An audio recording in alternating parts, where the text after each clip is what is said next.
ආයු වැඩේවා, නිදුක් වේවා, නිරෝගී වේවා. ඕනම දෙයක් ගැන දන්නාකම නිසා හිතන විදියයි නොදන්නාකම නිසා හිතන විදියයි අතර ලොකු පරතරයක් තියෙනවා.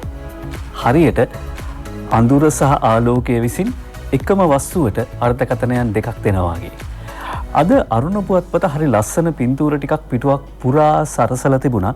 ඒ තමයි කොළඹ අඳුර සහ ආලෝකය අතර කියලා travel with cam I කියන සිරස්සලේ යටතේ. කොළඹට පළමු හිරු කිරණ වැටෙන මොහොතේ එහි ජන ජීවිතයේ තම කැමරාවෙහි සටහන් කරගත් ප්‍රදීපන්. ප්‍රදීපන් කියන ඡායාරූප ශිල්පියාගේ ඡායාරූප පෙළක් තමයි මෙහෙම එන්නේ. පුරවැසි මහගෙදර රැටත් නෑ අඳුර කොළඹ පුරහල කොහොමද? නෙළුම් කුලනට අඳුර මැදින් දුර දැක්මක්. නෙළුම් රඟහල අඩ අඳුරේ මන්දාලෝක රංගනයක ආලෝකය සහ අඳුර අපි හැමදාම නිතර දකින හැඩතලවලට මවන වෙනස කොයිතරම් අපූරුද. මේ ඡායාරූප ශිල්පියට සුබ පතන ගමන් අපි කොළඹ කොයිතරම් හැඩද? ආයර අපිරිසිදුව තිබිච්ච කොළඹ හැඩට පේන්න පටන් අරන් වග සිහිපත් කරගෙන අද ජාතික පොත්පත් වාර්තා කරන ප්‍රධාන පුවත් සිරස්වල විමසන්න සූදානම්. දවස ජුලි මාසයේ 20 වෙනිදා සඳුදා දවස මාධ්‍යවේදී ප්‍රසාද් මංජුමාතෙක් ඉන්නවා. අයිබන් ප්‍රසාද්. අයිබෝ. ඔව්. අපි COVID-19 ව්‍යාප්තිය පිළිබඳව වෙන පුවත් වලින්ම කතා බහ ආරම්භ කරමු. අරුණ පුවත්පත වාර්තා කරන ශ්‍රී ලංකාවේ COVID ව්‍යාප්තිය මේ වෙනකොට රෝගීන් 669 දෙනයි ප්‍රතිකාර ලබන්නේ රෝහල්වල. රෝගීන් 669යි. අර ඉලක්කම නම් ලොකුයි. ඒ කිව්වේ මුළු රෝගීන් ගණන වාර්තා වෙච්ච 2715යි. ඒ අර මුලින්ම වාර්තා වෙච්ච චීන ජාතික කාන්තාවත් සමග ඒ අනුව 2715න් 2035 දෙනෙක් සුව වෙලා තියෙනවා. ඒ අනුව දැනට ප්‍රතිකාර ලබන සංඛ්‍යාව 669යි. මියගිය සංඛ්‍යාව 11යි. ලෝකෙ තත්ත්වය ඊට වඩා බරපතලයි. අපිට ඒ පිළිබඳව විදේශ පුවත් අතරත් වාර්තා කරන්න පුළුවන්. මේ මව්බිම පුවත්පතේ දෙවැනි පිටුව පෙරලලා ගත්තේ ලංකාවේ කොවිඩ් රෝගීන්ගේ ව්‍යාප්තිය සහ විශේෂයෙන්ම මේ ඊයේ පෙරේද වාර්තා වෙන පුවත් පිළිබඳව මව්බිම පුවත්පත දෙවැනි පිටුවේ වාර්තා කරනවා. කිරිවත්තුලේ ස්වයං නිරෝධායනයේ වෙමින් සිටි 3කට කොරෝනා කියලා. ඒ අනුව පන්නිපිටිය හෂාන් පුෂ්පික වාර්තා කරන්නේ කිරිවත්තුලුව තුඩුවවත්ත ප්‍රදේශයේ නිවසක ස්වයං නිරෝධායනයේ වෙමින් සිටි මවක ඇතුළු 3 දෙනෙකුට කොරෝනා රෝගය වැළඳීමේ හේතුවෙන් 19 වෙනිදා ප්‍රතිකාර සඳහා IDH රෝහලට ඇතුළත් කරලා තිබෙනවා. රාගම පෞද්ගලික රෝහලක කළමනාකාර අධ්‍යක්ෂවරයෙක් විදිහට වැඩ කරන වෛද්‍යවරයාගේ පවුලේ අයට 17 වෙනිදා කරපු PCR පරීක්ෂණ වලින් පස්සේ බිරිය පුතා සහ දියණියට COVID-19 වැළඳී ඇති බව වාර්තා වෙනවා. මව්බිම් පොත්පත සඳහන් කරන ආකාරයට. නිරෝධායන අවසන් වූ 23951ක් මධ්‍යස්ථාන වලින් පිට වී ගිහින් කියලා රුවන් නිතුල්ගස්පිටිය සහ නුවන් හෙට්ටිආරච්චි මව්බිම් පොතට වාර්තා කරනවා. නිරෝධායන කඳවුරු කියන සංකල්පයේ ලෝකේ කොහෙවත් නැහැ. ඒක ලංකාවේ පමණයි ක්‍රියාත්මක වෙන්නේ. මේ ලංකාවේ ක්‍රියාත්මක වෙන සෞඛ්‍ය ක්‍රමවේදය පිළිබඳ විශේෂයෙන්ම COVID-19 මර්ධනය කිරීම සඳහා ලංකාව සාර්ථක පියවර තබා ඇති බවට ලෝක සෞඛ්‍ය සංවිධානය කරන ප්‍රකාශය අද දිනබිනේ පුවත්පත වාර්තා කරනවා. COVID-19 පාලනයේදී ශ්‍රී ලංකාව ඉදිරියෙන් කියලා ලෝක සෞඛ්‍ය සංවිධානය කරන ප්‍රකාශය දිනබිනේ පුවත්පත මේ වාර්තා කර සිටින්නේ. ඒ අනුව මහින්ද අලුත්ගෙදරගේ මේ වාර්තාව සඳහන් කරන පරිදි ලෝක සෞඛ්‍ය සංවිධානයේ මෙරට නියෝජිත රාජ්‍ය පෙන්සේ මහත්මිය සඳහන් කරන ආකාරයට හොඳින් ස්ථාපිත මහජන සෞඛ්‍ය පද්ධතියට විශේෂයෙන්ම බෝවන රෝග නිරීක්ෂණයට සහ රජය විසින් ගෙන ඇති ක්‍රියාකාරී වැඩපිළිවෙල නිසා COVID-19 පාලනය කර ගැනීමට ශ්‍රී ලංකා රජයට හැකි වී තිබෙනවා. ඒ සම්බන්ධයෙන් ලෝක සෞඛ්‍ය සංවිධානය තමන්ගේ ස්තුතිය පළ කරන බව ලෝක සෞඛ්‍ය සංවිධානයේ ශ්‍රී ලංකා නියෝජිතවරිය සඳහන් කර සිටිනවා. දැන් එහෙම කිව්වට දැන් ලෝකයේ තත්ත්වය නම් භයානකව කිව්වා කලින්. ඔව්.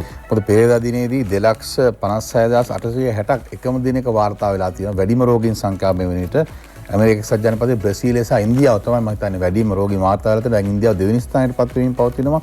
මතන ඒක ඉතාම අවාසනාවන්ත තත්ත්වයක්. අපි තවත් පරිස්සම් වෙන්න ඕන. ඒ නිසා මම හිතන්නේ මේ දැන් ලෝක තත්ත්වයක් සමග අපි නිතරම සංසන්දනය කරද්දී අපි ඉදිරියෙන් ඉන්නවා. නමුත් අපි ඉදිරියෙන් හිටියේ රජය, සෞඛ්‍යාංශ, ආරක්ෂකාංශ, බුද්ධියංශ සහ ජනතාවගේ සියලු දෙනාගේම සහාය. ඒක තවදුරටත් පවත්වාගෙන යාම අත්‍යවශ්‍ය කාරණයක් බවට පත් වෙලා තියෙනවා. ඔව්. දැන් ලෝක සෞඛ්‍ය සංවිධානයේ ශ්‍රී ලංකා නියෝජිතවරිය සඳහන් කරදී ලංකාවේ සෞඛ්‍ය සේවය ඉතා විශිෂ්ටයි ස්ථාපිත මට්ටමේ තියෙනවා කියලා. PHIලාගේ වර්ධනය දිගටම ක්‍රියාත්මක වන බව අද මව්බිම් පුවත්පතත් වාර්තා කරනවා. ඒ අනුව මහජන සෞඛ්‍ය පරීක්ෂකවරුන් සෞඛ්‍ය අමාත්‍යතුමිය කරපු ප්‍රකාශයකට එරෙහිව වෘත්තීය ක්‍රියාමාර්ගයක් ගනිමින් PHIලා වැඩ වර්ජනය දිගටම ක්‍රියාත්මක කරන බව සඳහන් කරනවා. හැබැයි GMO එක රජයේ වෛද්‍ය නිලධාරීන්ගේ සංගමේ යෝජනා 3ක් ඇතුළත් ලිපියක් ඉදිරිපත් කරනවා. ඕන්නම් කියන්නේ මේ වෙලාව ඉල්ලීම් ඉල්ලන්න ඕන වෙලාව නෙවෙයි. ඒ අනුව වැඩ වර්ජනයේ බලපෑම් අවම කරන හැටි GMO එක ඇමති නීත දැනුම් දෙයි කියලා JT ද සිල්වා කරන වාර්තාවක් සඳහන් කරනවා. සෞඛ්‍ය වෛද්‍ය නිලධාරීන් විසින් සිදු කරන ලබන සේවාවන් වඩාත් කාර්යක්ෂම ලෙස ඉටු කිරීම සඳහා වන සියලු පහසුකම් එය වෙත ලබා දීම අවශ්‍යතාවක් ඇති සෞඛ්‍ය වෛද්‍ය නිලධාරී කොට්ටාස වලට වෛද්‍යවරුන් වැඩිපුර අනුයුක්ත කිරීම සිදු කළ යුතු බව එම ලිපියෙන් ඉල්ලා සිටිනවා. ඒ අනුව වැඩ වර්ජනය PHI මහත්වරුන්ගේ තවදුරටත් ක්‍රියාත්මකයි. PHI මහත්වරු ඉතාම විශිෂ්ට සේවයක් කළා. වතුර ඇදලා කලේ බිම දාන එකක් නෑ කියලා අපි විශ්වාස කරනවා. මෙහෙම දෙයක් වුණාම දැන් අපිට ලෝකයෙන් අපිට හොඳ සහතිකයක් තියෙද්දි දැන් මැතිවරණයක් ළඟ තියෙද්දි සෞඛ්‍ය මේ PHI මහත්වරුන්ගේ සේවය අත්‍යවශ්‍ය මොහොතක මේ ආකාරයේ යමෙකුගේ වචනයක් ප්‍රකාශ කිරීම වගේ දේවල් වලට මේ වගේ ලඝු වෙනවා නම් මම හිතන්නේ උන් වසංගත රෝග සියලුම ඒ ක්‍රියාකාරීත්වයෙන් ඈත් වෙනවා. දැන් මෙහෙම කරාම මස් රාතරට වඩා ඉල්ලීමක් කරන්න. ඒ වගේම දැන් අද ලංකාදීප පුවත්පතේ තියෙනවා දිනුස අනිසි බලතල ඉල්ලීමේ PHIලා අත්නෝමතික ලෙස කටයුතු කරනවා කියලා රජයේ වෛද්‍ය නිලධාරීන් සංගමය චෝදනා කරනවා.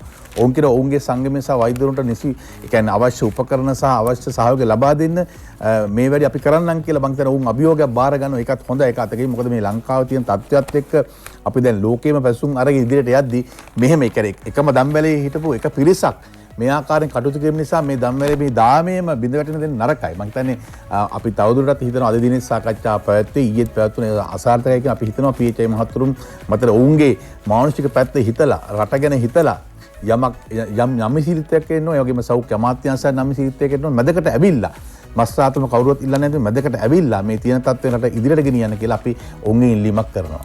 මේ දවස්වල බැංකු ගිණුම් වලට නොහිතන ගණන් වැටෙන්න පුළුවන්. අවධානයෙන් ඉන්න. ඊයේ පොලිසිය විශේෂයෙන්ම මාධ්‍ය සාකච්ඡාවක් පැවැත්වුවා දේශපාලන තෙන්නකෝන් ජ්‍යෙෂ්ඨ නියෝජ්‍ය පොලිස්පතිතුමාගේ ප්‍රධානත්වයෙන්. ඒ කාරණාව මබිම් පුවත්පත වාර්තා කරනවා. සරස විසිසුන්ගේ බැංකු ගිණුම් වලට පාතාල සල්ලි සාමාන්‍ය ජනතාවගේ ගිණුම් වලටත් දාලා ඒක නිසා ඔබේ ගිණුමටත් වැටෙන්න පුළුවන්. සතියකට ගතමනාව රුපියල් 5000යි. මත්ද්‍රව්‍ය පාතාල ජාවාරමුන්ගේ වත්කම් විමර්ශනයට වෙනම ඒකකයක් අද සිට ආරම්භ වන බව සඳහන් වෙනවා. සංවිධානාත්මක අපරාධ කල්ලි 20ක් හඳුනාගෙන තිබෙනවා 388කගෙන්. ඒ අනුව ඊයේ දේශබන්දු තෙන්නකෝන් මහත්මයාගේ ප්‍රධානත්වයෙන් පැවතිච්ච මේ මාධ්‍ය සාකච්ඡාවේදී ඔහු සඳහන් කරනවා ජනාධිපතිතුමාගේ උපදෙස් සහ ආරක්ෂක ලේකම්වරයාගේ මඟ පෙන්වීම යටතේ කරපු විමර්ශන අනුව දැන් පාතාලයේ හෙල්ලිලා තියෙන්නේ. ඒ අනුව පාතාලය මොකද කරන්නේ? ඔවුන්ගේ ගිණුම් පරීක්ෂා කරනවා කියලා දැනගත්ත ගමන් ඒ ගිණුම් වල තියෙන සල්ලි සාමාන්‍ය ජනතාවගේ සහ විශ්වවිද්‍යාල සිසු සිසුවියන්ගේ ගිණුම් වලට දානවා.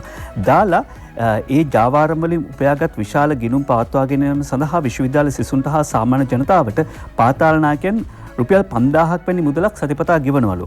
එම ගිණුම් වලට විශාල මුදල් කන්දරාවක් පාතාලයේ විසින් බැර කර පසුව ඊසි කෑෂ් හරහා ඔවුන්ගෙන් ආයි ඒ මුදල් ලබා ගන්නවා. ඒ කියන්නේ ඔබේ ගිණුමට ඉතා විශාල මුදලක් දානවා. ආයෙ ටික දවසකින් ඊසි කෑෂ් වලින් ඒක ඔබ ආපහු දෙන්න ඕනේ. ඔබේ ගිණුමේ ඒ මුදල තියාගත්තට රුපියල් 5000ක් සතියට දෙනවලු. මෙහෙම තමයි අනාවරණය වෙන්නේ. කොහොමුණත් මොවුන් අතර ඉතා විශාල මුදලක් සංසරණය වෙන බව ඊයේ මාධ්‍ය සාකච්ඡාවේදී අනාවරණය වුණා. බූස්ස බන්ධනාගාරයේ රඳවා සිටින ප්‍රධාන පෙළේ සංවිධානාත්මක අපරාධකරුවෙකුගේ දැවැන්ත මත්ද්‍රව්‍ය ජාවාරමක් ඔහු යටතේ ක්‍රියාත්මක වන ජාලයක් හඳුනාගෙන තිබෙනවා. ඔහුගේ බිරිඳ අත්අඩංගුවට ගෙන ඇයගෙන් කරපු ප්‍රශ්න කිරීම පිළිබඳව දේශපාලන තෙන්නකෝන් මහත්මයා සඳහන් කරනවා මේ අය සපුගස්කන්ධ ප්‍රදේශයේ නිවසක් මිලට අරගෙන තියෙනවා. මත්ද්‍රව්‍ය විකුණලා හම්බ කරන සල්ලි මේ ගෙදරට තමයි ගේන්නේ. ගෙනල්ලා රෑ ගණන් කරන්න පටන් ගන්න සල්ලි ඊට පස්සෙන්ද පාන්දර වෙනකන් ගණන් කරනවා කියලා කියන. එතකොට හිතා ගන්න පුළුවන් කොයිතරම් විශාල මුදලක් දෛනිකව උපය ගන්නවද කියලා. අද ලංකාදීප පුවත්පතත් වාර්තා කර තිබුණා කෝටි 111ක මුදලක් මේ මද්ද්‍රව්‍ය ජාවාරම් අතේ සැරිසරලා තියෙනවා. අර ටයිල් චමින්ද කියලා මිනුවන් ගොඩින් හොයාගත්ත ජාවාරම් කරුවාගේ ගිණුමේ විතරක් කෝටි 38ක මුදලක් තිබිලා තියෙනවා. ඒ වගේම මේ දිනුෂ දැන් එක චෙක් පතක් තිබෙලා තියෙනවා රුපියල් කෝටි 37ක වටිනාකම හුවමාරු වෙලා තියෙනවා. ඔව්. ඊළඟට දැන් මේ වෙනකොට පාතාල කල්ලි ලංකාව තුළ ක්‍රියාත්මක වන පාතාල කල්ලි 388ක් හඳුනාගෙන තිබෙනවා. සමාවෙන්න පාතාල කල්ලි 25ක් ක්‍රියාත්මක වෙනවලු. ඒ පාතාල කල්ලි 25න් 20ක් සක්‍රිය මට්ටමේ පවතිනවලු. ඒ අනුව මේ පාතාල කල්ලි 20ට සක්‍රිය මට්ටමේ පවතින පාතාල කල්ලි 20 බස්නාහිර පළාත් කල්ලි 25ක් හඳුනා ගනී කියන සිරස්සලපේ රක්ෂණ ශ්‍රියන්ත මේ දිනමින්ට වාර්තා කරන කාරණාවම ඊයේ මාධ්‍ය සාකච්ඡාවේදී අනාවරණය වෙන පාතාල කල්ලි 25ක් හිටියා 20ක් දැනට සක්‍රියයි. මේකට සම්බන්ධ 388 දෙනෙක් පොලිසිය විසින් හඳුනාගෙන තිබෙනවා. එයින් 26 දෙනෙක් අත්අඩංගුවට ගෙන තිබෙනවා. ඒ වගේම විදේශගතව ඉන්න 15 දෙනෙකු හඳුනාගෙන තිබෙනවා. ඔවුන්ව අත්අඩංගුවට ගැනීම සඳහා ජාත්‍යන්තර පොලිසිය සහාය ලබා ගන්නා බව සඳහන් කෙරුණා. ඒ අනුව 26 දෙනෙක් අත්අඩංගුවට ගත්ත කියලා කිව්වනේ. අරුණ අද මව්බිම් පුවත්පත 5 වෙනි පිටුවේ වාර්තා කරනවා මද්ද්‍රව්‍ය සහ නීති විරෝධී ආයුධ සමග හෝකන්දර රයිඩර් පොලිසියට කොටුවේ කියලා. දැන් මෑත කාලීනව අපි දකින ප්‍රවණතාව තමයි මේ කොළඹ නගරයට ඉතාමත්ම ආසන්නයේ පාතාලේ බොහොම සුවපහසු විදියට එහෙම නැත්නම් බොහොම සංවිධානාත්මක විදියට ක්‍රියාත්මක වෙලා තියෙනවා. චාමර අමරසූරිය වාර්තාව ගෙනෙන්නේ මාළඹේ අරංගල ප්‍රදේශයේ ත්‍රිරෝද රථයකින් ගොස් හෙරොයින් මත්කුඩු අලෙවි කරමින් සිටි හෝකන්දර රයිඩර් නැමැති විශේෂ බලකායේ හිටපු සෙබළකු මත්කුඩු සමගින් රම්බෝ පිහි ජීව උණ්ඩ ඇතුළු යුද හමුදා නිලැඳුම් තොගයක් සමගින් සැකපිට අත්අඩංගුවට ගෙන තිබෙන බව වාර්තා වෙනවා. එතකොට මේ ඔබ කිව්වා ඊසි කෑෂ් ගැන. ඔව්. ඊසි කෑෂ් වලින් තමයි දැන් ඒක ලේසි වුණාට පාතාලය සහ මත්කුඩු ව්‍යාපාරිකයන් සහ සියලු දෙනා හුඟක්ම ගනුදෙනු කරන ඊසි කෑෂ් හරහා. අපි දැක්ක බන්ධනාගාරේ දැන් ඔවුන් දුරකථන මුතුන් ලබා දෙන්නේ ඊසි කෑෂ් හරහා තමයි මුදල් ඉල්ලන්නේ. අපි දැක්ක යම් යම් දුරකථන සමාගම් වලින් ත්‍යාග මුදල් දිනලයි කියලාත් සමහර අය රැවට්ටුව පහුගිය කාලේ දිගටම සේලම කරන්නේ මේ ඉරගෙදර ඉඳගෙන තමයි කරන්නේ. නමුත් දැන් බන්ධනාගාරය සුද්ධ කරන නිසා ඒ තත්ත්වය ක්‍රමක්‍රමයෙන් නැතිවීම පවතින නිසා ඊසි කෑෂ් වලින් ගනුදෙනු කිරීමේදී මම හිතන්නේ මීට වඩා නීතිමය පැත්ත මම හිතන්නේ ටිකක් මේ ගැන සුපරීක්ෂාකාරී කරනවා නම් වඩාත් හොඳයි. ඔව්. බොහෝ දේවල් සුද්ධ කරමින් පවතිනවා. මාලක සිල්වාට එරෙහිව පැමිණිලි කළ ව්‍යාපාරිකයාට නැවතත් මරණ තර්ජන කියලා මව්බිම වාර්තා කරන්නේ චාමර අමරසූරියගේ වාර්තාවක්. ඒ අනුව අනුරාධපුර දිස්ත්‍රික්කයෙන් එක්සත් ජාතික පක්ෂයට තරඟ කරන හිටපු අමාත්‍ය මර්වින් සිල්වා මහත්මයාගේ කැම්පේන් එකට ලක්ෂයක් දෙන්න කියලා ව්‍යාපාරිකයෙක්ගෙන් ඉල්ලලා තියෙනවා. ඒ ව්‍යාපාරිකයා පොලිසියට මේ පිළිබඳ පැමිණිල්ලක් කරපු නිසා මාලක සිල්වා ඔහුට නැවත වතාවක් තර්ජනය කළා තියෙනවා. මාලක සිල්වාට එරෙහිව පැමිණිලි කළ ව්‍යාපාරිකයාට නැවත මරණ තර්ජන කියලා වාර්තා කර සිටිද්දී මව්බිම පුවත්පත අද දිනමින පුවත්පත වාර්තා කරන කාරණාව තමයි රජයේ මුදල් ඡන්ද ව්‍යාපාරයට යොදවාගත් සජිත්ගේ පක්ෂයේ සම්බන්ධීකරණ ලේකම්ට රුපියල් ලක්ෂ 100ක ශරීර අපයක් කියලා ගායන් කුමාර වීරසිංහ වාර්තා කරනවා. ඒ අනුව മന്ത്രിවරුන්ට ලැබෙන නිදහස් තැපැල් පහසුකම ලබා ගැනීමට 1999 නිකුත් කරපු මුද්‍රා යන්ත්‍රයක් භාවිත කරලා සමගි ජනබලවේගී රැස්වීමකට ජනතාවට ආරාධනා කරමින් සිය පාක්ෂිකයන්ට ලිපි තැපැල් කිරීම සම්බන්ධයෙන් තමයි සමගි ජනබලවේගී සම්බන්ධීකරණ ලේකම් නිමල් ආර් පීරිස් මහත්මිය ඊයේ අත්අඩංගුවට ගන්නේ. මේ අත්අඩංගුවට ගැනීම සිද්ධ වුණේ කොහොමද? අද මව්බිම් පුවත්පත ප්‍රධාන සිරස්සල හැටියට නම් වාර්තා කරන්නේ නිමල් ආර් පීරිස් ඇල්ලුවේ සමගි ජනේ බලයේ ලොක්කුගේ ඔත්තුවෙන් කියලා. උසාවියෙන් අප ලැබෙනවා. චාමර අමරසූරිය වාර්තා කර සිටින ආකාරයට මෙන්න මෙහෙමයි. නිමල් ආර් පීරිස් මහතා සමග අමනාපයෙන් පසුවන මෙවර මහමැතිවරණය සඳහා සමගි ජනබලවේගයේ කොළඹ දිස්ත්‍රික්කයට තරඟවදින එහි ජ්‍යෙෂ්ඨයෙකු මේ සිදුවීම් පිටුපස සිටින බව තහවුරු කර ආරංචි මාර්ග සඳහන් කරනවාලු මව්බිම් පුවත්පත කියන්නේ. මේ ජ්‍යෙෂ්ඨයා කලින් එක්සත් ජාතික පක්ෂයේ නොවූ අයෙකු වන අතර මීළඟ පළාත් සභා මැතිවරණයෙන් පස්සේ සමගි ජනබලවේගයේ මහමැති අපේක්ෂකත්වය නිමල් ආර් පීරිස් මහත්තයා බලාගෙන ඉන්නවලු. ඒක ඔහුට නොදී තමන්ට හිතවත් කෙනෙක්ට දෙන්න ඕන නිසා මේ එක්සත් ජාතික පක්ෂයට නැත්නම් සමගි ජනබලවේගයට එක්සත් ජාතික පක්ෂයට කලින් සම්බන්ධ වෙලා නොහිටපු මේ පුද්ගලයා මේ ගැටේ ගැහුවා කියලා තමයි කියන්නේ. මම ඇතුළෙන්ම ආපු ඔත්තුවක්. ඔව්. නමුත් දැන් මෙහෙම මුදල් අවභාවිතා කරන රජයේ මුදල් මම හිතන්නේ දැන් සමගි ජනබලවේගී වේදිකාවේ ඇහෙන්නෙම රජයේ මුදල් අවභාවිතා කරන්නේ නැහැ. පහුගිය දැන් මේ ආණ්ඩුවට චෝදනා කරනවා. ඉතින් මෙහෙම බලපතල චෝදනාවක් තියෙනවා සම්බන්ධීකරණ ලේකම් වලට මේ ජනතාව ගෙන්වා ගන්න මේ වගේ මුදල් අවභාවිතා කරනවා. මම හිතන්නේ සජිත් ප්‍රේමදාස මහත්මයා වහාම මේ වගේ අය ගැන මම හිතන්නේ අවධානය යොමු කරන්න වෙනවා. මව්බිම් පුවත්පත තවත් සඳහන් කරන කාරණයක් තමයි සමගි ජනබලවේගයේ ලොක්කොකුගේ බලපෑමට තෙල් සංස්ථාවේ කෝටි ගණන් ගහන දෙදෙනෙකු බේරගන්න සූදානමක් කියලා. මෙච්චර කල් අවුරුදු දෙකක් තිස්සේ මේ කෝටි ගණන් වංචා කරන කළමනාකරුවන් දෙදෙනෙකු සම්බන්ධයෙන් විනය ක්‍රියාමාර්ග ගන්න නැතුව දැන් ලුහු පරීක්ෂණ දෙකක් විතරක් කරන්න තීරණය කළා තියෙනවා කියලා සමගි ජනබලවේගයේ ලොක්කොස එසේමසේ ලොක්කො නෙවෙයි නේද? හැමතැනටම බලපෑම් කරමින් යනවා. මම කියන්නේ ආණ්ඩු බලයක් නැතුව තමයි මේ වගේ බලපෑම් කරන්නේ දැනට. ඔව්. දැන් මෙහිදී සඳහන් වෙන ආකාරයටත් කොළඹ දිස්ත්‍රික්කයේ නියෝජනය කරන එක්සත් ජාතික පක්ෂයේ සමාජිකත්වය ලබාගෙන පසුව සමගි ජන බලවේගයෙන් මෙවර කොළඹ දිස්ත්‍රික්කයට තරඟ කරන පුද්ගලයෙකුගෙන් බලපෑම් මත තමයි. පුද්ගලයාවත් දන්නේ නැහැ නේද? කොහොමුණත් මව්බිම් පුවත්පත තවදුරටත් විස්තර ඒ පිළිබඳව ඉඟි කරන්නේ නැහැ. හැබැයි ඊළඟට අපි ගියොත් දිනමින පුවත්පතට පහුගිය දවස් කිහිපයේ ජනාධිපති ගෝඨාභය රාජපක්ෂ මහත්මයා දිවෙණිය ප්‍රදේශ කිහිපයක මැතිවරණ අපේක්ෂකයන්ගේ ජයග්‍රහණය සඳහා සහයෝගය පළ කිරීමක් එහෙම නැත්නම් ඒ වෙනුවෙන් නිරීක්ෂණය කිරීම සඳහා චාරිකාව යෙදුණා. ජනපති කෑගල්ල ජනතාව අමතයි කියලා දිනමින පුවත්පත වාර්තා කරනවා. සංවර්ධන ආර්ථික ගැටලු වලට අවධානය කියලා දිනමින පුවත්පත වාර්තා කරද්දී මොන වගේ ගැටලුද ජනතාවගෙන් ඉදිරිපත් වුණේ? ඒ අනුව අරුණ පුවත්පත වාර්තා කරනවා ගම්මිරිස් වගාව ප්‍රවර්ධනයට ජනපතිගෙන් නව සැලසුමක් විශේෂයෙන්ම ඉන්දියාවෙන් තියෙන කෝට එක ඉවත් කරගන්න බලනවා. ඒ වගේම ලංකාවෙන් නිකම්ම වේලපු ගම්මිරිස් අපනයනය කරන්නේ නැතුව වැලියු ඇඩිෂන් එහෙම නැත්නම් මේ අගය එකතු කරලා අපනයනය කරන්න සැලසුම් කරනවා කිව්වා. බලවින්න විදුහලට නව ගොඩනැගිල්ලක් දීමට පොරොන්දු වෙයි. නිමි නිෂ්පාදන අපනයනයටත් වැඩපිළිවෙලක්. රඹුක්කනගේ ජනපතිට පුංචි රසංජරීගෙන් සල්ලි කැටයක් කියලා රුවන් වර්ණකුරු සූරිය වාර්තා කරන්නේ රඹුක්කන සිට. ඒ අනුව පොදු ජන පෙරමුණේ ජයතහවුරු කිරීම වෙනුවෙන් රඹුක්කන පැවති ජනහමුවේදී පින්නවල දිසාල්ලා රසංජරී දැරිය විසින් මුදල් පිරුණු කැටයක් COVID-19 අරමුදල වෙනුවෙන් පරිත්‍යාග කර තිබෙනවා. ඊළඟට මව්බිම පුවත්පතට ගියොත් මව්බිම පුවත්පතත් 10 වෙනි පිටුවේ වාර්තා කරනවා ජනාධිපති ගෝඨාභය රාජපක්ෂ මහත්මයා සතියන්තයේ කරපු සංචාරයන් පිළිබඳව. ඒ අනුව සේනාහානියෙන් වගා පාලුවන්ට වන්දි ගෙවන්න ජනාධිපතිවරයාගෙන් විමල වීර දිසානායකට උපදෙස්. අම්පාරේ ජනතාවගෙන් ජනපතිට උණුසුම් පිළිගැනීමක්. මහවැලි ඉඩම් ගැටලු විසඳන්න කමිටුවක් පත් කරනවා කියලා එහිදී සඳහන් කරනවා. ඊළඟට නිසිමිලක් ලබා දී රබර් කර්මාන්තය නංවනවා කියලා ජනාධිපතිවරයා කෑගල්ලේදී කියයි. කෑගල්ලේ නායම් විපත් පාලනයට විශේෂ වැඩපිළිවෙලක් සකස් කරනවා.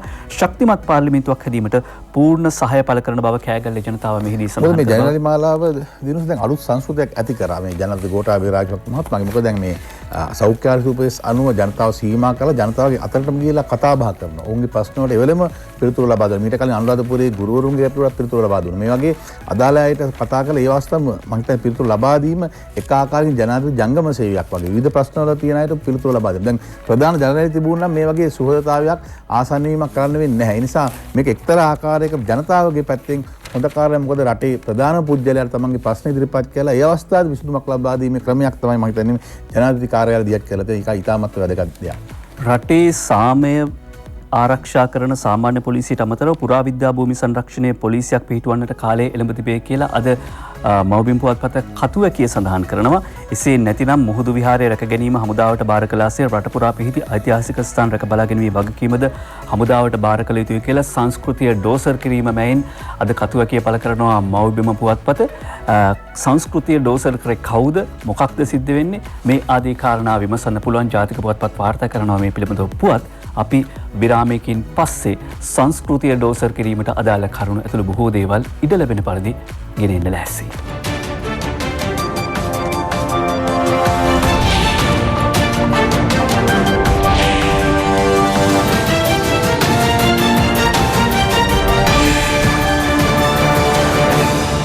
අවුරුදු 700ක් පුරා විදේශිකයන්ගේ පවා ග්‍රහණයෙන් මුදාගත්ත බේරගත්ත කුරුණෑගල රාජසභා මණ්ඩපය ඩෝසර් කෙරලා තියෙනවා.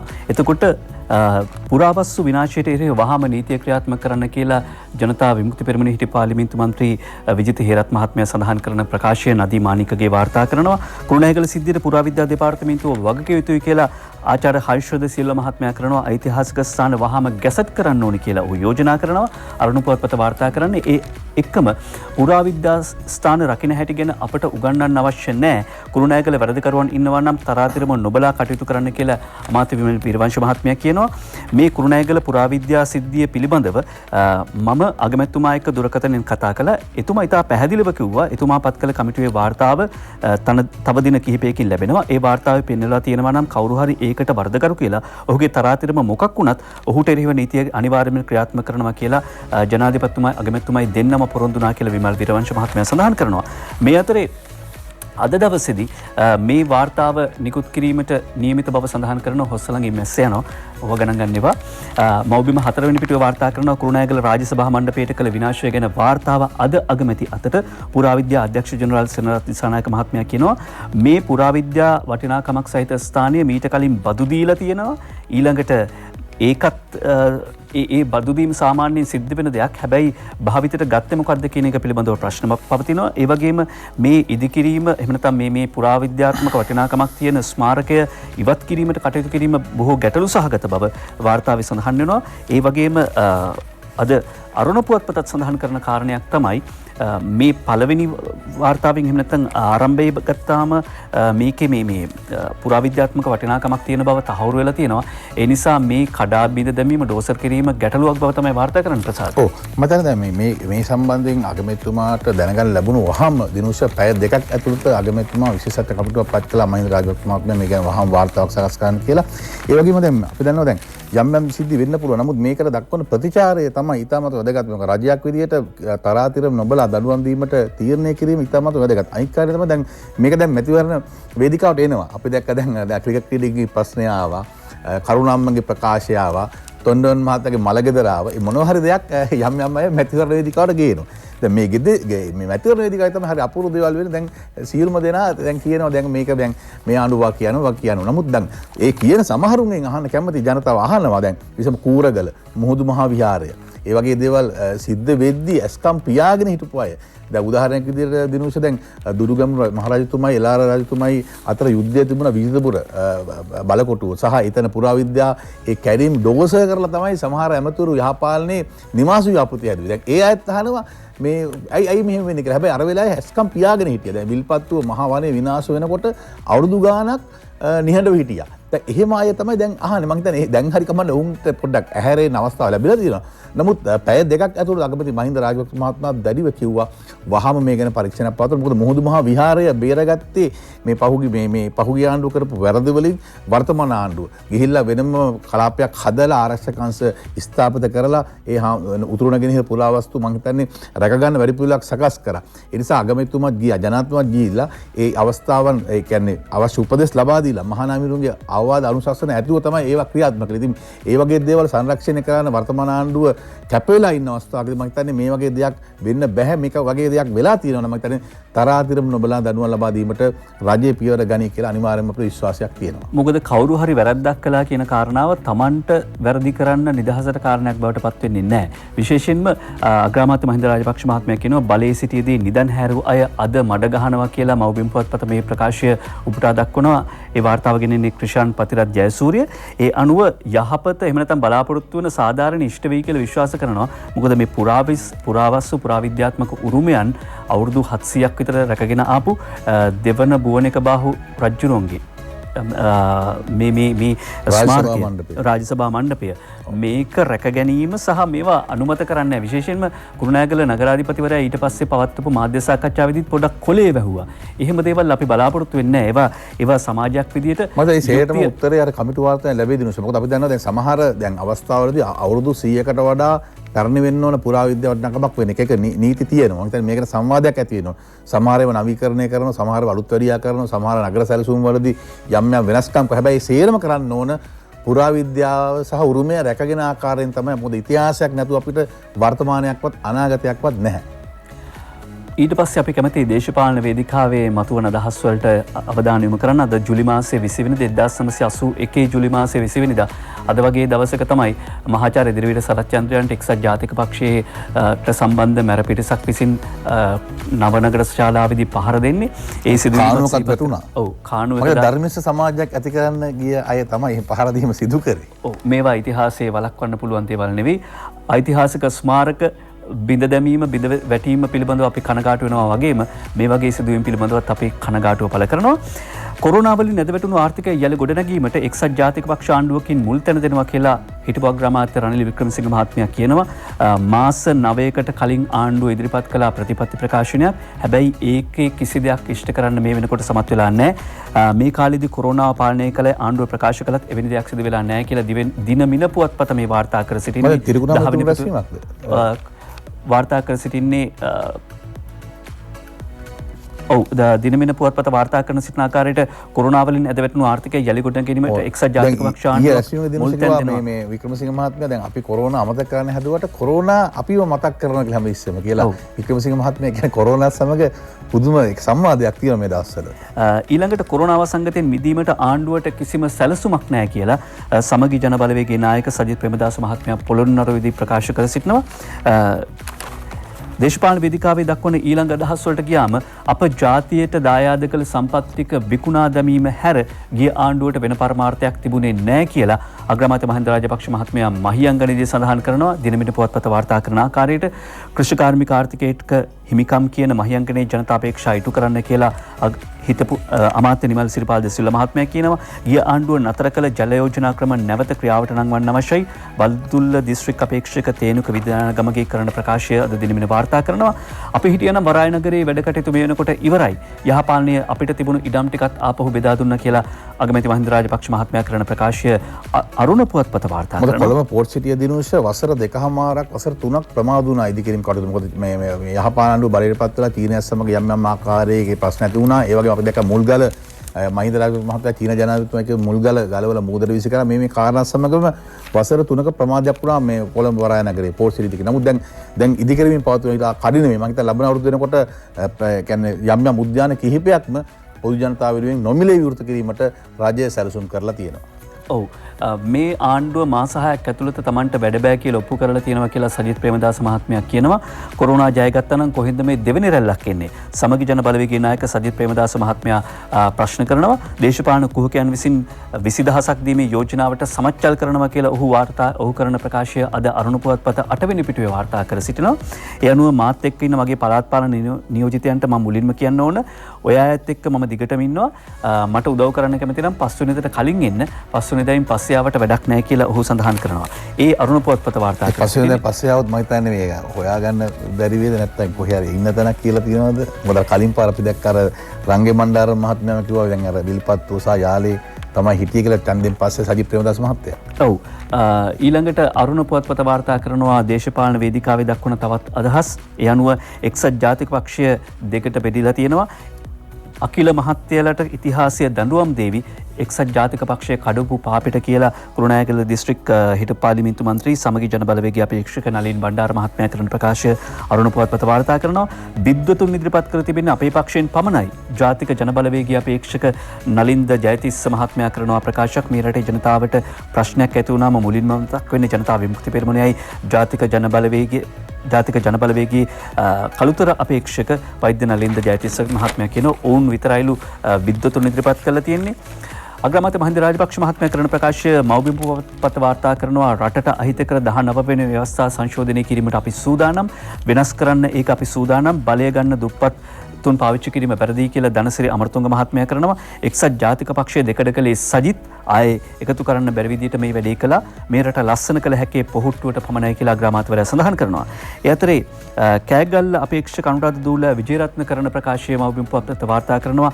ආර්ථික අරුමුදෙන් රට ගොඩගැට හැකි දූරදර්ශී දැක්මක් එක්සත් ජාතික පක්ෂය සතුයි කියලා පක්ෂ අභියෝගවලට අභීතව මුහුණ දුන් රනිල්ට විශේෂ නායකත්වයක් විශේෂ හැකියාවක් තියෙනවා කියලා ඔහු සඳහන් කරනවා. රනිල් වික්‍රමසිංහ මහත්මයාත් මේ දවස්වල බොහෝ විට කියන්නේ රුපියල් ඇමරිකන් ඩොලර් බිලියන 6000ක්වත් ඕනේ ආර්ථිකය ගොඩනගා ගන්න. ඒ මුදල් අපිට ගේන්න පුළුවන් කියලා ඔහු සඳහන් කරනවා. සීගිරිය තව දේවල් තියෙනවනේ ඉතුරු වෙලා නේද? ඊයේ මේ මට පොඩි වෙලාවක් දෙන්න ඊයේ අර සීමා නිර්ණය කමිටුවේ ප්‍රධානී අශෝක පිරිස් මහත්මයාගේ මාධ්‍යම මම හිතන්නේ පත්‍රවල වාර්තා වෙලා නැහැ. නමුත් ඔහු කිව්ව ප්‍රධානම කාරණයක් ඒක තමයි සීමා නිර්ණය කමිටුවේ වාර්තාව ප්‍රමාද කරන්න කියලා පහුගිය යහපාල ආණ්ඩුව කාලේ ප්‍රබලින් මට උපදෙස් දුන්නා. ඒ නිසා මම ප්‍රමාද කරේ. ඒ නිසා තමයි පළාත් සභාව මැතිවරණයේ කල්ගේ කියලා මම හිතන්නේ විශාල ආందోලනාත්මක හෙදරවක් ඊ අශෝක පිරිස් මහත්මයා කරා මහනුවර පැවති මාධ්‍ය මොකද මේ බැසිල් රාජපක්ෂ මහත්තයා තමයි මේක පරක්කු කරේ කියලා ඔහුට චෝදනා කරා. දැන් ඒ කමිටුවේ සභාපති කියනවා පහුගිය යහපාල ආණ්ඩුවේ ප්‍රබලින් සීමා නිර්ණය කමිටුව වාර්තාව ප්‍රමාද කරන්න කියලා දැඩි බලපෑමක් කරා. මොකද පළාත් සභාව ඡන්දය කල් දාන නිසා. ඔන්න දැන් වැඩේ හෙළි වෙගෙන යනවා පළාත් සභාවට මොකද උනේ කියලා. ඒ අතර අරුණ පුවත්පත මුල්පිටිය වාර්තා කරනවා TNA ස්වයං පාලනයකට ව්‍යවස්ථා සංශෝධනයක් ඉල්ලයි කියලා. TNA එක එහෙම නැත්නම් දෙමළ සන්ධානය ඔවුන්ගේ ප්‍රතිපත්ති ප්‍රකාශනයේ එළි දැක්වුවා. අරුණ පුවත්පත වාර්තා කරනවා නායන තරංග ගමගේගේ වාර්තාවක්. යනුව දෙමළ භාෂාව කතා කරන ජනයාගේ ස්වයං පාලනය සහතික කිරීම සඳහා අපගේ ඓතිහාසික වාසස්ථාන මත පදනම ශ්‍රී ලංකා ආණ්ඩුව ක්‍රම ව්‍යවස්ථාව සංශෝධනය කරමින් විසඳුමක් ලබා දී යුතු බවට දෙමළ සන්ධානය ඔවුන්ගේ ප්‍රතිපත්ති ප්‍රකාශනයේ එළි දක්වමින් ඒ ප්‍රතිපත්ති ප්‍රකාශනයේ දක්වා තිබෙනවා. ඒත් එක්කම අරුණ අද මව්බිම් පුවත්පත 12 වෙනි පිටුවේ වාර්තා කරනවා තවත් දුරටත් දේශපාලන වේදිකාවේ දැක්වෙන අදහස්. ඔබේ ජීවිතයේ ගොඩනැගීමේ වගකීම අපි බාර ගන්නවා කියලා සමගි ජන බලවේගයේ නායක සජිත් ප්‍රේමදාස මහත්මයා කියනවා. තියෙනවා. කුරුණෑගල ජාතිකුරුමයන් වෙනසුවන්ට මහින්ද දෙන දඬුවම කුමක්ද? ගම හදා රට හදන වැඩපිළිවෙල සමගි ජන බලවේගයේ සතුයි. ඊනියා දේශප්‍රේමීන්ට රැවටි ඡන්දය දෙන්න එපා කියලා ඔහු ඉල්ලීමක් කරනවා. ඒ අතරේ බහුතරය රැකගන්න රනිල් පාස්කුදා මිනිස් ජීවිත බිලිදුන්නා කියලා ජනාධිපති නීතිඥාචාර්ය විජේදාස රාජපක්ෂ මහත්මයා කරන ප්‍රකාශය අද මව්බිම් පුවත්පත වාර්තා කරනවා. ඒ ප්‍රකාශය විශේෂයෙන්ම උපුටා දැක්ුවේ ජනතාව අතර බේද ඇති කරන්න දේශපාලන නායකයන් වෙන වෙන්න හේතු හොයන්න එපා. එකට ඉන්න හේතු 100ක් තියෙනවා කියලා ඔහු සඳහන් කරනවා. බහුතරය රැකගන්න රනිල් පාස්කුදා මිනිස් ජීවිත බිලිදුන්නා කියන ප්‍රකාශය සම්බන්ධ වෙනවා. අද අරුණ පුවත්පත වාර්තා කරන මෙන්න මේ කාරණාවට ප්‍රහාරයට දින 2කට පෙර සහරාන් අඩපන කරන්න අනුමැතිය ඉල්ලුවත් ලැබුණේ නැහැ. අවසරය ලැබුණේ නැහැ. දවස් 2කට කලින් බුද්ධි තොරතුරක් ආවා. ප්‍රහාරයට දවස් 2කට කලින් මේ අඩපන කරන්න තිබුණා. හැබැයි ඒකට නිසි උපදෙස් ලැබුණේ නැහැ කියලා ඊයේ පාස්කු ප්‍රහාරය පිළිබඳ සොයා බලන ජනාධිපති කොමිසම හමුවේ ඊයේ නෙවෙයි 17 වෙනිදා සිකුරාදා සාක්ෂි දෙමින් සඳහන් කරනවා STF අනදෙන නිලධාරී නියෝජ්‍ය පොලිස්පති වරණු ජයසුන්දර මහත්මයා. ඔහු සඳහන් කරනවා ප්‍රහාරය එල්ලවීමට දින 2කට පෙර එනම් අප්‍රේල් මාස 19 වනදා මේ අරුණ පුවත්පතෙන් අපි වාර්තා කර සිටින්නේ රාජ්‍ය බුද්ධි සේවයේ අධ්‍යක්ෂ නිලන්ත ජයවර්ධනන් කැලමුණු සුරයකින් තමන්ට දුරකථන ඇමතුමක් ලබා දුන් බව නියෝජ්‍ය පොලිස්පතිවරයා සඳහන් කරනවා. ඔහු කියලා තියෙනවා වරුණ කාතාංකුඩේ සිදුවීමක් වෙලා තියෙනවා. දන්නවද? පොලිසිය කියන්නේ ඒක අකුණක් කියලා. ඒත් ඒක අකුණක් වෙන්න බෑ. ඒක පිපිරීමක් යයි නිලන්ත ජයවර්ධන මහත්මයා සඳහන් කරනවා. මල්ලි මෙතන ලොකු ප්‍රශ්නයක් තියෙනවා. ලොකු ඇටැක් එකක් කරන්න යන්නේ යනුවෙන්ද නිලන්ත ජයවර්ධන පැවසූ අතර ඒ අනුව ඔහු දැඩි පීඩනකින් පැවසූ බව තමන්ට හැඟී ගිය බවත් ඔහු සඳහන් කරනවා. කෙසේ වෙතත් එම තොරතුරේ තිබූ සංකීර්ණභාවය වටහාගත් තමන් සර් ඔබතුමාට පුළුවන් නම් ජනාධිපතිගේ අවසරය ඇතිව මට STF කණ්ඩායමක් අරන් දෙන්න. මම සහරාන් අඩපර කරන්නම් යනුවෙන් ඉල්ලීමක් කළද එයට පිළිතුරක් නොලැබුණු බව සාක්ෂිකරු පවසයි. ඒ කියන්නේ එහෙම දේවල් වලට නායකත්වය දෙන්න පොලිසිය හෝ රාජ්‍ය ප්‍රධානීන් ඒ මොහොතේදී සූදානම් වෙලා තිබිලා නැහැ. අපි සූදානම් විරාමයක් ලබන්න.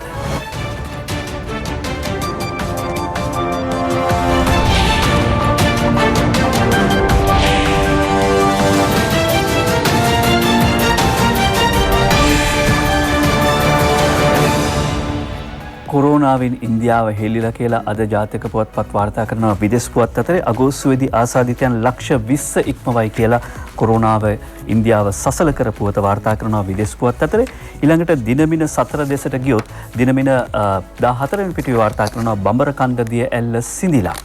මාස 2ක පමණ කාලයක් ප්‍රදේශය පුරා පවතින වියලි කාලගුණ තත්ත්වයේ හේතුවෙන් බඹරකන්ද දිය ඇල්ල හල්දුම්මුල්ල කළුපහන පිහිටා තිබෙන බඹරකන්ද දිය ඇල්ල මේ දිනවල පවතින්නේ සිඳී ගිය ස්වරූපයකින්. ලංකාවේ උසම දිය ඇල්ල කියලා ඉස්සරහන් වෙන්නේ. ඒකට බඹරකන්ද දිය ඇල්ල සිඳිලා වන විනාශය කරන කැලෑ පාළුවනි ඔබට සතුටුයිද දැන්? විරාමයක් ලබනවා. කාටුන් බලන්න.